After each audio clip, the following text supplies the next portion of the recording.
Bom dia a todos. Bom dia. Opa.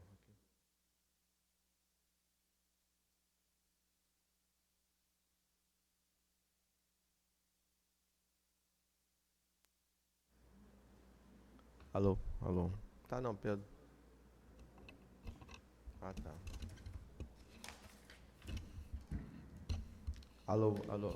Estamos hoje com muita alegria, continuando, o estudo do Evangelho segundo o Espiritismo, lá no capítulo 10, onde o estudo vem versando sobre a questão da misericórdia, Misericórdia. Bem-aventurados os misericordiosos. E ele trata, Jesus continua nos orientando e tratando para nós das questões de comportamento, das questões morais, da questão da nossa transformação e das nossas dificuldades em relação a nós mesmos, em relação aos nossos semelhantes. De que forma estamos sendo ou não misericordiosos, de que forma a gente está adotando esses princípios e mudando os nossos valores e a nossa cultura. Esse homem velho que chegou aqui e que trouxe tantos defeitos, tantas dificuldades e que precisa se renovar. E de que forma a gente está se renovando ou não? A gente conhece o Evangelho, porque a gente começa a estudar, a gente começa a perceber que algo precisa mudar em nós mesmos, Principalmente desenvolver mais o amor, o sentimento. A gente precisa trabalhar mais isso. Mas será que a gente está incorporando isso nas nossas ações, no nosso dia a dia? Ou será que a gente só percebe a necessidade, mas a gente ainda não incorporou isso em nossas ações? De que forma estamos traduzindo isso em exemplos positivos para nós mesmos? Primeiro ao redor, nosso redor, e depois ao redor daquelas pessoas que convivem com a gente. Então ele fala na misericórdia e ele diz que devemos perdoar para que Deus nos perdoe. Mas como perdoar? Que perdão é esse? De que forma eu, nas minhas imperfeições, nas minhas dificuldades, de que forma eu alcanço o nível desse pedido, dessa solicitação, dessa questão de perdoar? Eu sei que eu tenho uma inteligência, todos nós temos as nossas inteligências, mas a nossa inteligência pode ser usada para o bem ou pode ser usada para o mal. Eu posso exercitar meu livre-arbítrio e dentro do meu livre-arbítrio eu usar minha inteligência para o outro lado. Adolf Hitler, por exemplo, foi inteligente, mas usou para dizimar uma raça, imaginando que o mundo poderia ter uma raça pura, uma raça ariana, uma raça pura, que não tivesse as pessoas deficientes, com defeitos, que não tivesse as pessoas que ele imaginava que fossem pessoas feias. Ele queria uma raça bela, uma raça pura, uma raça bela. Tinha inteligência, mas Nero tinha inteligência, incendiou Roma, quantas dificuldades. Alexandre da Macedônia, quantas dificuldades. Teve um poder, mas esse poder foi propagado de uma forma negativa, para dor, para sofrimento. E nós? De que formas utilizamos a inteligência que Deus nos deu para fazer as nossas escolhas, para o nosso livre-arbítrio? Eu posso adotar dois caminhos. Eu posso ir na mão, ou posso ir na contramão. Eu posso ir do lado das leis, eu posso ir contra as leis. Então, que misericórdia é essa quando eu estou contrário às leis? Quando eu uso ela em meu benefício e contra as pessoas. Então, misericórdia, ele fala aqui, que é a brandura, a indulgência, que é o perdão em relação aos nossos julgamentos. O perdão é super inteligente, mas será que a gente observa dessa forma? Porque quando eu estou perdoando, eu estou me desligando das pessoas que me fazem mal. Para que eu vou ficar ligado a quem me faz mal? Não é muito mais inteligente eu ficar ligado a quem me faz bem? A quem se traduz para mim em alegria, em coisas positivas? Nós temos muitas energias que nós podemos canalizar por um lado para outro. Tem pessoas que nós ficamos ao lado 5 minutos e saímos dali como se nós estivéssemos com a nossa bateria descarregada, né? São pessoas que sugam a nossa energia. Tem outras pessoas que a gente fica 1 hora, 2 horas, 3 horas, um dia, quer ficar uma vida inteira juntos. São pessoas que se traduzem para a gente em energias positivas. São pessoas que nos fazem bem. Essa é a mesma questão. Por que eu vou me ligar a coisas que não me faz bem? A coisa que me joga para baixo, a coisa que se traduz em ódio, a coisa que se traduz em rancor dentro de mim. E toda vez que eu tenho rancor, o meu coração se fecha. E como que eu vou exercer o perdão? Como que eu vou sorrir? Como que eu vou estar alegre se eu estou com o meu coração fechado? Se eu estou com o meu coração desejando coisas, né, que não são positivas, que são negativas. E muitas vezes eu me perco dentro de uma realidade e que muitas vezes o outro nem sabe dessa minha realidade, né? Muitas vezes nós, por uma palavra, por um ato, por um gesto, nós causamos alguma dificuldade no outro, que o outro não percebe, o outro causa em nós e muitas vezes ele não percebe. Tem pessoas que são mais rudes para falar, outros são mais suaves. E muitas vezes, se eu estou num dia de uma extrema sensibilidade, alguém se dirigiu para mim de uma forma mais rude, mais firme, mais forte, mais impositiva, eu posso entender aquilo como uma agressão.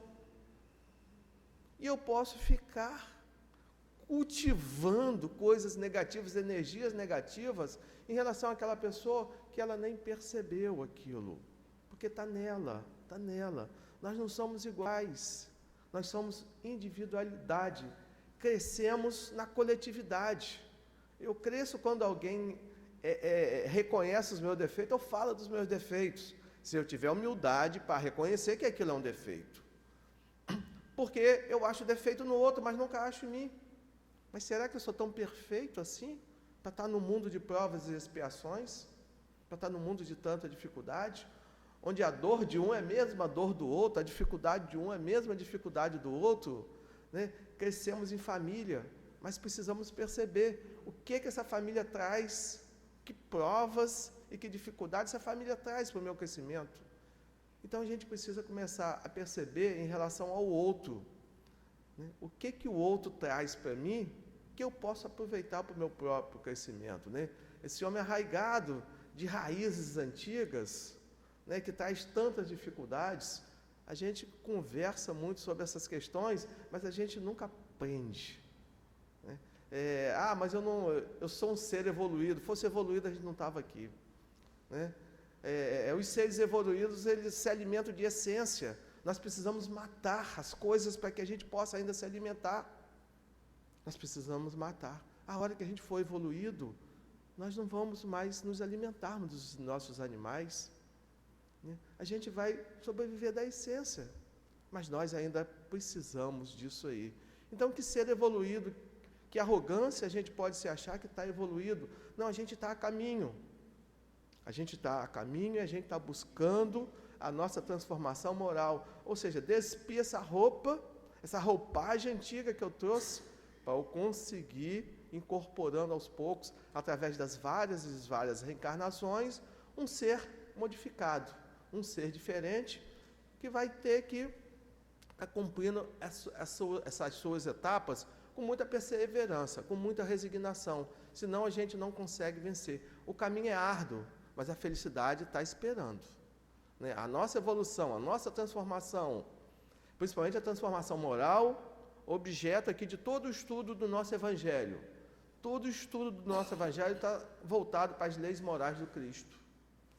E a gente precisa voltar, ler, reler, voltar, aprender, porque só assim a gente vai mudando as nossas atitudes e os nossos comportamentos. O mundo está muito complicado. Mas quem é o mundo? Quem é o mundo? Se não nós. O mundo somos nós. As atitudes que permeiam a sociedade, que permeiam o mundo, são as nossas atitudes em relação ao outro, em relação aos nossos semelhantes. O que nós estamos fazendo para tornar esse mundo um pouco melhor? O que nós estamos fazendo? Como é que está o meu dia a dia? E a cada dia, Jesus já coloca para a gente, baixa o seu mal. Tem que viver um dia de cada vez. Um dia de cada vez. Nós temos que perseverar a cada dia, chegar à noite, colocar nossa cabecinha no travesseiro e perguntar, hoje minha balança está para que lado? As minhas ações desde o dia que eu acordei, será que eu pedi ajuda a Jesus para passar mais um dia, agradecer mais um dia de vida nesse planeta? Ou será que eu já acordei a 1000? Será que eu já acordei a 1000 no estresse, na tensão, na preocupação? Será que tranquilidade eu estou tendo para pensar na vida futura, para agradecer o presente e pensar na vida futura? Então a gente precisa praticar misericórdia, como Jesus pede, mas a gente se esforçar para isso, dentro das nossas próprias imperfeições. E ele continua falando, pede para a gente não julgar, a fim de não ser de julgados. Porquanto sereis julgados conforme houver de julgados. Então, coloca para a gente quem é você para estar apontando a mão para o outro. Essa mão pesada que nós temos, essa mão difícil, quem somos nós? Se precisamos de misericórdia, se necessitamos dessa compreensão para as nossas próprias dificuldades, que mão pesada é essa que eu tenho em relação ao outro? E muitas vezes o outro sou eu. Esse que é o problema. Muitas vezes eu sou o espelho do outro. Aquilo que eu critico no outro é aquilo que eu estou cansado de fazer.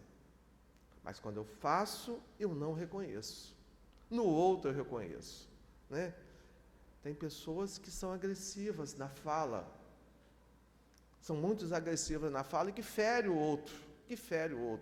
A maior arma que nós temos contra o outro, contra o nosso ser humano, é a nossa fala. A maneira como eu trato o outro, eu posso feri-lo para toda a vida.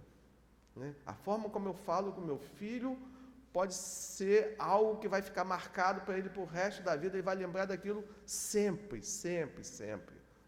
A maneira com que eu trato, as formas com que, por exemplo, eu me dirijo a ele quando eu não estou bem, e eu não reconheço que eu não estou bem, eu descarrego tudo nele porque ele não pode se defender. E aquilo fica marcado para ele. Um belo dia ele vai te cobra e você diz, mas o que houve? A gente precisa ter muito cuidado. Eu nunca bati nos meus filhos. Um dia eu peguei Bia, dei uma batidinha nela com a sandália havaiana, com muito cuidado. Ela lembra disso até hoje. Você um dia me deu uma sandalhada que ficou a marca na minha perna. Gente, uma vez na vida que eu precisei dar uma sandalhada nela para corrigir uma malcriação, uma vez na vida. Ela nunca mais esqueceu. E eu acho que eu estava com razão. O pior de tudo é isso, se eu tivesse errado. Então, os nossos filhos não entendem essa questão. Então, a gente tem que ter cuidado com as nossas falas, com aquilo que a gente faz, porque senão a gente vai se perdendo. Então, muitas vezes as pessoas são agressivas na fala, e eu não conheço aquela pessoa, e ela veio comigo de uma forma agressiva, e eu achei, essa pessoa está me atacando. E aquilo fica marcado em mim para o resto da vida. E aquela pessoa, se ela é agressiva na fala, mesmo se é o jeitão dela, ela vai continuar daquele jeito. Mas para mim não. E aí eu fico com aquela marca, e aqui eu fico cultivando pensamentos negativos em relação àquela pessoa, já digo que não gosto, já evito uma conversa, e aí eu estou perdendo a oportunidade de estar junto de alguém que pode me ajudar bastante. Quando Jesus coloca, reconcilie-se com seus adversários enquanto você está a caminho com eles, o que Jesus está nos orientando? Olha só, você vai ter que voltar e conviver. Por que você não cria esse laço logo agora, se você vai ter que criar mais tarde? Você vai perder, possivelmente, uma nova encarnação, tendo que voltar e resgatar essa dificuldade com essa pessoa, que muitas vezes está ali, até para ver até que ponto vai minha tolerância, vai minha indulgência, vai minha capacidade de entendimento. E com isso a gente vai se perdendo em coisas pequenas. Aí você chega um dia que você chega assim, você faz uma análise. Se eu fosse escrever o livro da minha história hoje, da minha vida, que coisas importantes eu tenho para colocar nele? Coisas importantes para mim, não coisas importantes para o mundo, para as pessoas, mas que grandes tarefas eu dei conta, que grandes desafios eu venci, que dificuldades eu tinha quando cheguei aqui e não tenho mais, principalmente em relação ao outro, ao meu semelhante. E a gente vai perceber que o nosso livro, muitas vezes, as páginas estão lá vazias, esperando ainda, porque a gente passou de maneira superficial, supérfluo. A gente passou olhando o outro, vivendo a vida do outro, esquecendo de viver a nossa própria vida, com muita intolerância.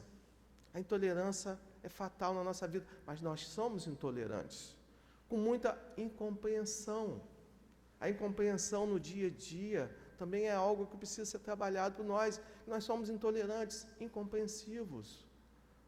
Isso se manifesta em casa, se manifesta na família, se manifesta no dia a dia, nas relações sociais. A gente trabalha muito essa questão. Por exemplo, a incompreensão, principalmente na família, é um fato comum e que a gente precisa começar a trabalhar isso, né? Começar a trabalhar isso. Tem um exemplo simples de incompreensão. Vou pegar aqui um casal, vou pegar Carla e Guilherme como exemplo simples, só para dar um exemplo. Vou retornar 20 anos atrás. Carla está grávida de Fabinho, né? E Carla está lá com enjoos, com aquelas situações todas, em pleno domingo, lá na sua casa, ela com Guilherme. Guilherme gosta de jogar futebol, não sei se gosta, mas de repente gosta. E Guilherme pega domingo de manhã, chega lá com seu short, com sua chuteira, com sua bola embaixo do braço, vou ali jogar bola com meus colegas. Carla pode reagir de duas maneiras. Primeira maneira, você não vai, porque eu estou aqui grávida, estou com enjoo, estou passando mal, estou passando necessidade, preciso de você aqui em casa, você hoje não vai jogar bola, vai ficar comigo, porque você tem obrigações comigo também. Então, Guilherme pode não ir, ele pode não ir, mas estragou o domingo, né? Vai ficar infeliz, vai ficar insatisfeito, respondendo por monossílabo, não vai assistir Faustão junto, não vai deitar no colo de Carla de tarde, aquela coisinha toda, vai ficar lá. O domingo foi embora, perderam o domingo, os dois perderam o domingo. Agora vamos ver a atitude número 2. Carla está lá, grávida, com enjoo, tal, com aquela dificuldade toda. Guilherme vem com sua bolinha, com sua chuteirinha e tal. Vou jogar uma bola com meus colegas ali, todo feliz, sorridente. Domingo é o dia da pelada. O cara fala, você pode ir, mas meia horinha só, né? Porque eu estou aqui com enjoo, eu preciso de você para cuidar do meu filho, você pode se machucar, tal, não sei o quê. Guilherme vai, mas vai feliz. Vai lá, fica meia horinha, joga a sua bolinha, volta, traz a galinha, faz o almoço, assiste Faustão, ficam felizes. Ou seja, ganharam o dia, os dois. Ganharam ou não ganharam o dia? Assiste Faustão, assiste o Gugu, vão dar risada, vão conversar, ou seja, vão fazer planos para o futuro do filho. Ou seja, a gente se perde nas incompreensões. Qual a atitude melhor que a gente deve tomar? A segunda atitude, deixa aí, mas convença a voltar mais cedo. Ou seja, mas a gente não, a gente é intolerante, né? Não vai porque eu estou aqui, eu vou ficar, você também não vai e tal, não sei o quê. E com isso é o dia a dia da gente, a vida toda é assim. Intolerância, incompreensão, impaciência, e a gente vai se perdendo aí nas nossas relações, né? Então, indulgência, então essa mão pesada nossa, ela deve ficar mais leve um pouquinho, né? A gente deve parar, isso só o tempo. Existe um negócio que chama maturidade. Só a maturidade vai nos ensinando a modificar os nossos pensamentos, né? Hoje, coisas que eu dava valor há 30 anos atrás, hoje eu vejo que não tinha o menor valor, né? Porque a maturidade vai chegando e a gente vai se tornando uma outra pessoa, a gente vai se modificando e a gente vai percebendo, puxa vida, quanta coisa pequena que não tinha o menor valor, eu dei um valor imenso, eu criei assim, monstros em relação a tudo isso, e hoje eu percebo que o tempo mudou, a vida passou, e aquelas coisas que para mim eram tão importantes, hoje já não são mais. Ou seja, são os nossos novos valores que estão sendo adquiridos. E eu preciso me livrar de alguns pensamentos dominantes, que a gente pergunta assim, mas por que eu vou perdoar alguém que me faz mal, né? alguém que me calunia, que me prejudica. Aí eu tenho que pensar em Deus. Se Deus tem misericórdia para conosco, por que eu não posso ter? Por que eu não posso evitar? Mas ele não vai melhorar, ou ela não vai melhorar, se perceber que eu não estou fazendo nada. Mas olha só, a conquista é individual. Eu tenho que perguntar a Deus, Senhor, o que o Senhor quer me ensinar com tudo isso que está acontecendo comigo? Eu preciso tirar lições de tudo que acontece na minha vida. Essas lições é que vão me fortalecendo o meu espírito e vão ajudando na minha transformação. Quer dizer, o que eu faço com o outro é que cai na minha conta, é o que eu faço com o outro, não é o que o outro faz comigo. De repente ele está no tempo dele, ele está no estágio dele, ele precisa passar por aquelas dificuldades e eu não preciso ser seu algoz, né? E eu não preciso me perder nisso, né? Então, muitas vezes a gente se perde nessa questão e coloca para a gente aqui que a melhor censura ao outro deve ser o nosso exemplo. Não a nossa crítica, não a nossa mão pesada, deve ser o nosso exemplo, né? Os exemplos, as palavras ficam, mas os exemplos arrastam. E é necessário que a gente dê os nossos exemplos. E muitas vezes a gente se perde nos nossos exemplos. Que exemplo eu estou dando como pai? Que exemplo eu estou dando como irmão? Que exemplo eu dei como filho, que eu dou como filho? Quais são os meus exemplos? E a gente se perde muito, às vezes até em questões materiais. Certa vez eu fui viajar com minha família, fui ali em Raposo passar um final de semana com minha família. Meu filho tinha 7 anos e 2 meses. E crianças até 7 anos não pagavam diária. Olha a tentação.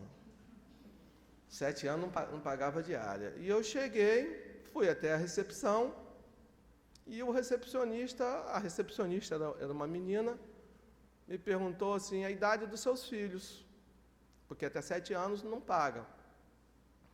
E aí eu falei que as duas meninas tinham, a mais velha tinha mais de 7 anos, Tatiana, Bia e Júnior tinham menos de 7 anos.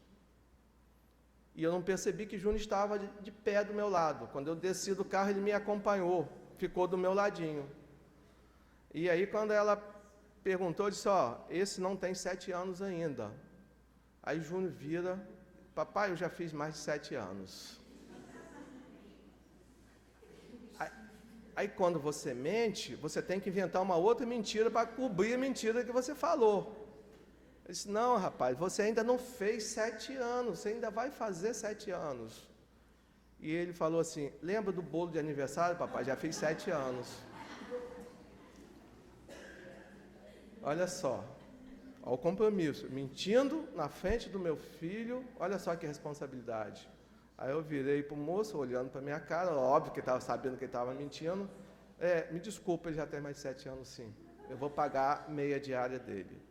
Né? E virei para ele, desculpa, meu filho, não fiz uma coisa errada, não era para ter mentido. Né? Então, a gente vai se... Como que eu depois iria dar o exemplo para ele, cobrar a verdade dele, se ele me viu enquanto pai mentindo ao lado dele? Aí depois justifiquei, né? Para você andar nos cavalinhos, um dinheirinho para sobrar para os cavalinhos e tal, não sei o quê. Mas não teve desculpa. A mentira já tinha sido colocada, né? Não tinha como. Então a gente se perde nisso. Imagina o pai que bebe, diz para o filho não beber, não, você não deve beber. Mas como, pai, se você faz isso o tempo todo? O pai que agride em casa e vai ensinar para o filho a não fazer isso.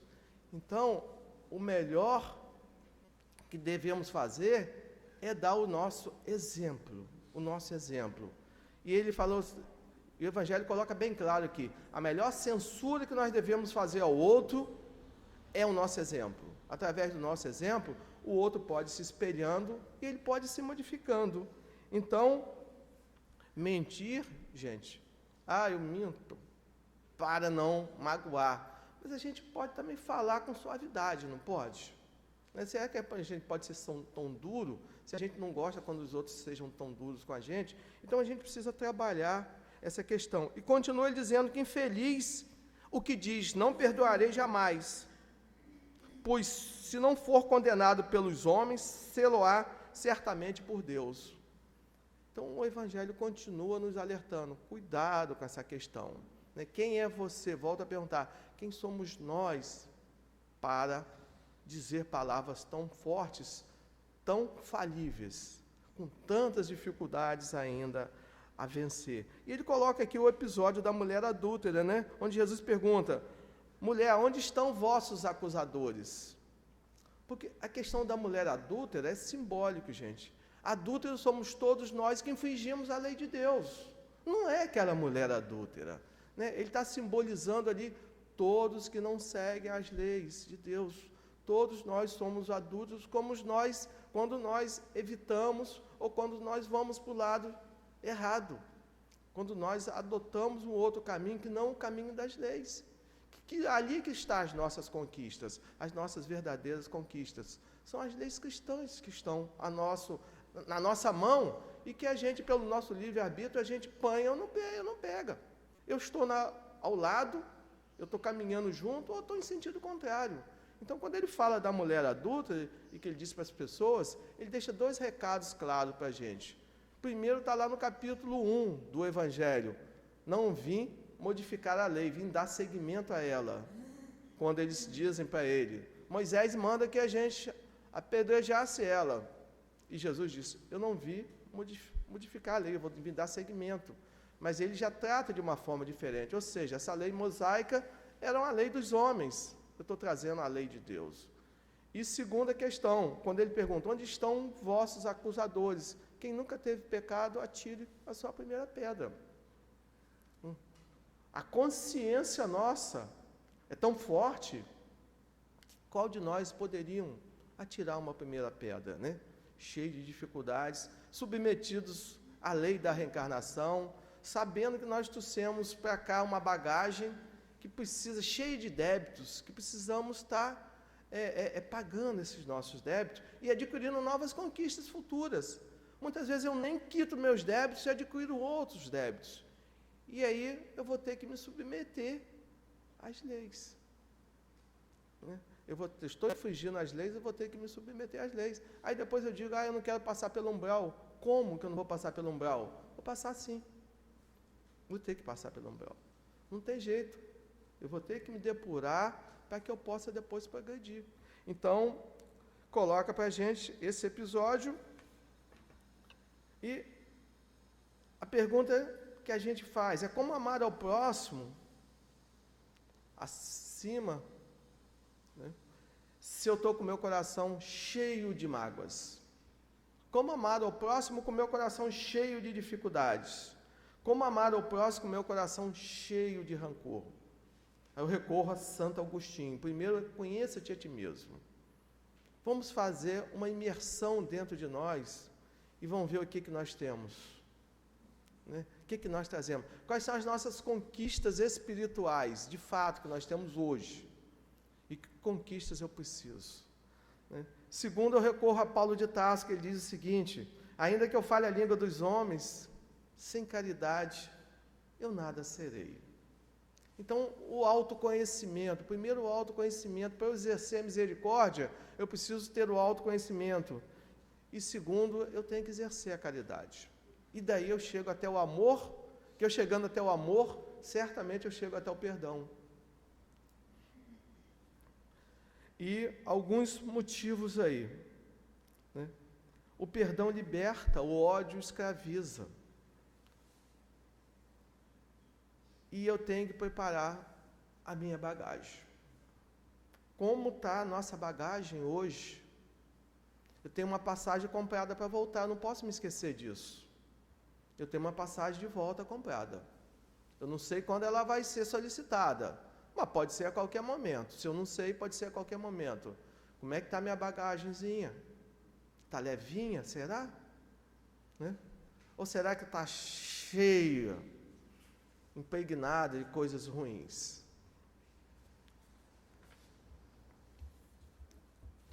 Preciso me livrar, então, dos meus sentimentos inferiores. Sentimento de inveja, que é diferente de admiração, né, gente? Quando eu admiro, eu quero ser igual àquela pessoa. Quando eu invejo, eu quero destruir aquela pessoa. Então, é interessante que eu admire. Admiro aquele que está na minha frente, aquele que vence as suas dificuldades com mais facilidade, aquele que se esmera, né? Aquele que está na casa espírita todo dia, que está estudando, que está perseverando, que está levando os exemplos daqui lá para fora, né? E que está lutando no seu dia a dia para vencer as suas dificuldades. É necessário que a gente admire, porque a admiração faz eu tentar ser igual, serve de exemplo para mim. Né? É o exemplo, o Evangelho já coloca para a gente, dê o exemplo. Então, quando você percebe alguém que persevera, que vai mais fundo do que você vai, entendeu? Que luta com mais consistência, você pode aprender com ele. Agora, quando eu tenho inveja, eu quero destruir aquela pessoa, eu só ajo no negativo, eu só vou ver coisas negativas, eu só vou falar, eu só vou criticar. E aí eu vou me perdendo também nessa relação. Então, mágoas, invejas, intolerâncias. Eu trouxe aqui uma passagem de Chico, que ele diz o seguinte, que ele fala sobre humildade, sobre perdão. Que ele diz assim, não posso dizer que sofri esta ou aquela agressão, pois isso nunca aconteceu na minha vida. Vamos pensar que eu seja uma pedra colocada no piso da avenida, que naturalmente vai se sentir honrada de estar ali, a serviço dos passantes, que não pode queixar-se dos martelos que tenham quebrado as arestas, todos foram benfeitores.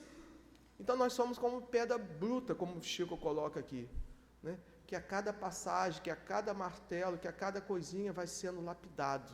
Então estamos aqui para ser lapidados. Dentro dessa lapidação, a gente vai montando um novo ser. E é isso que a gente precisa perseverar. Vou mudar o mundo? Não vou mudar o mundo, mas eu sei que eu sou do mundo e o mundo sou eu. Né? E a partir do momento que eu me tornar um pouco melhor, né, a psicosfera ao meu redor vai estar melhor. Né? As pessoas que convivem comigo vão estar melhor.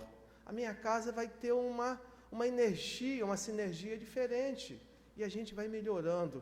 Se todos os habitantes desse planeta se melhorarem um pouco a cada dia, em pouco tempo a gente vai ter um planeta melhor, mais humano, com mais justiça social, com mais individualidades, mas que essas individualidades pensando no outro como em si mesmo, e a gente vai poder praticar a lei do amor na sua essência, que é desenvolver o amor perto de nós.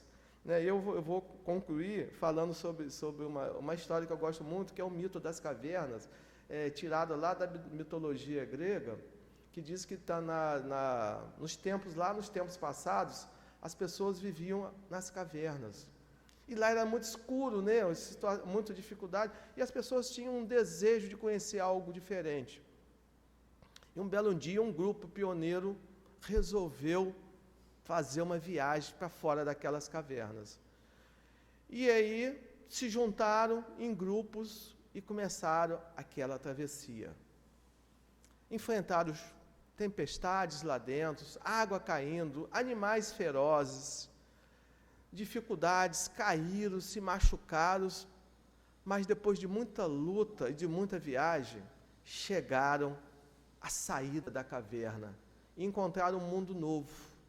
E viram o mundo novo, e viram o sol, e viram as árvores, e viram os passos maravilhosos, né? E viram as pessoas cantando, e viram pessoas alegres.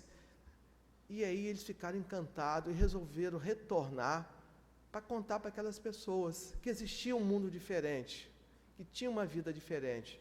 E eles retornaram, passaram por todas aquelas dificuldades na volta tal, e chegaram lá, reuniram aqueles que ficaram lá, disseram, olha, existe um mundo diferente, existe um mundo novo, que a gente precisa conhecer.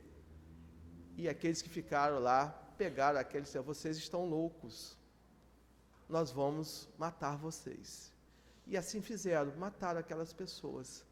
Mas antes, eles viraram e disseram assim, vocês vão acabar com a nossa vida, mas o que nós vimos, nós temos certeza daquilo que nós vimos e que vocês não irão ver.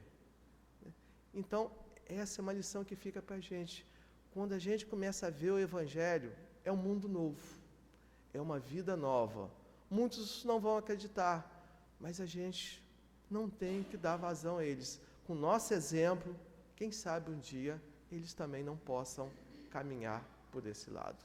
Né? Que assim possa ser, que o Senhor possa nos abençoar e que a nossa sexta-feira, o nosso final de semana, seja de muita paz, muita harmonia.